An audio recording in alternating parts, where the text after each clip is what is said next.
Сәлеметсіздер ме оқушылар? Жаратылыстану сабағын бастаймыз. 16-шы сабақ, бөлім заттар және олардың қасиеттері. Сабағымыздың тақырыбы су қандай күйде кездеседі. Түрлену тірек сөзіміз. Сабақтың мақсаты судың агрегатты күйінің өзгеруін зерттейсің.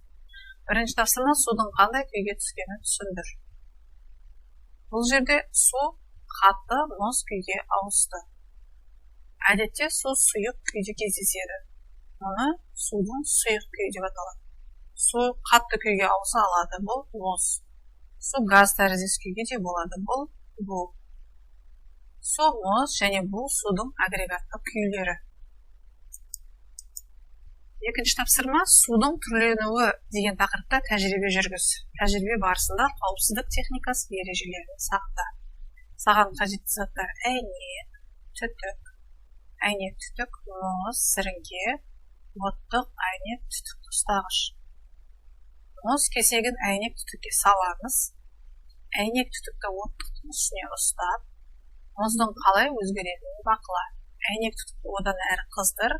Әйнек түтіктегі су мөлшері неліктен азайды.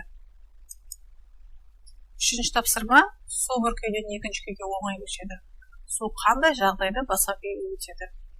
Су қатайған кезде мұзға айналады. Сұйық күйден қатты күйге ауыса алады. Қыздырған кезде мұз қатты күйден сұйық күйге ауысады. Бұл процесс еру деп аталады. Су сұйық күйден газ тәріздес күйге көшкенде буланады. Су салқындап, қайтадан сұйық күйге ауысады. Төртінші тапсырма, судың бір агрегатты күйден екінші агрегатты күйге көшу процестерін ата. Су сұйықтық агрегатты күйге, күйі сұйықтық болады, ал қатты күйге мұзға айналады. Екі стақанға бірдей мұз текшелері салынды. Бірінші стақанның жылыту батареясына қойылды. Екіншісі бөлмедегі үстел үстінде тұр, белгілі бір уақыттан кейін бірінші стақанда судың мөлшері көбейіп, мұз кішірейеді.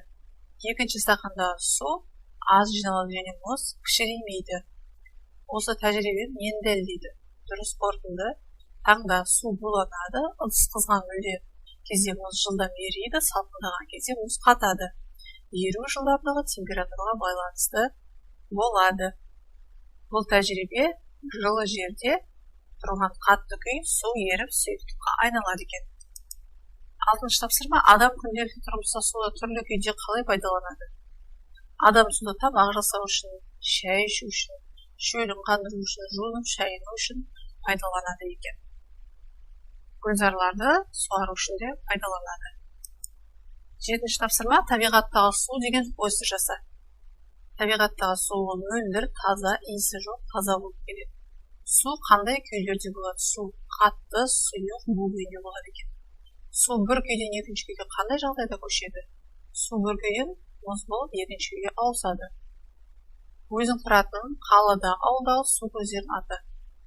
Біздің қалада фильтр су, ал ауылда ауыз су болып бөлінеді.